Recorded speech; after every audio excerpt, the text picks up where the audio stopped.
আমি মোহাম্মদ আল শরীফ জুবায়ের। আমি একটা সফটওয়্যার ফার্মে সফটওয়্যার ডেভেলপার হিসেবে কাজ করছি।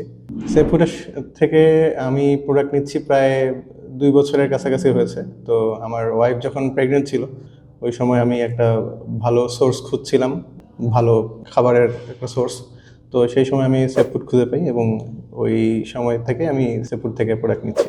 সেফুড থেকে আমি প্রোডাক্ট নিচ্ছি কারণ সেফুডের প্রোডাক্টের বিষয়ে আমি যতটুকু খোঁজ নিয়েছি বা দেখেছি আর কি, তো এগুলোতে অ্যান্টিবায়োটিক মাত্রা অনেক কম, অ্যান্টিবায়োটিক ফ্রি বলা যায়, আর লেট ফ্রি ছিল। হ্যাঁ, এবং মানে একটু রিলায়েবল বেশি, এবং কিছু রিলায়েবল সোর্স থেকেও আমি খোঁজ নিয়েছিলাম। তো আমার কাছে মনে হয়েছিল যে এটা আমার জন্য একটু সেফ হবে, আমার ফ্যামিলির জন্য আসলে সেফ হবে, সেজন্য আমি সেফ ফুডের প্রোডাক্ট নিয়েছি। সেফ ফুডে অর্ডার করার পরে মোটামুটি ওই দিন অথবা তার পরের দিনের মধ্যেই ডেলিভারিগুলো পেয়ে থাকি। মোস্ট অফ সময় যেটা হয় যে ডেলিভারিটা ওনারা আমাকে আগে কল দিয়ে জানিয়ে তারপরে আসে, তো যেটার জন্য আমার জন্য একটা সুবিধা হয়েছে যে আমি বাসায় না থাকলে তাদেরকে জানাইতে পারি, তারা পরবর্তীতে সেটা আমাকে দিয়ে যায়। মানে মাঝে মাঝে এরকম অবস্থা হয়েছে যে আমি যে সাইজের চিকেন অর্ডার করেছি সেই সাইজের চিকেন তারা দিতে পারেনি, বা একটু বড় সাইজের চিকেন দিয়েছে, বা অন্য সেপারেট সাইজের চিকেন দিয়েছে।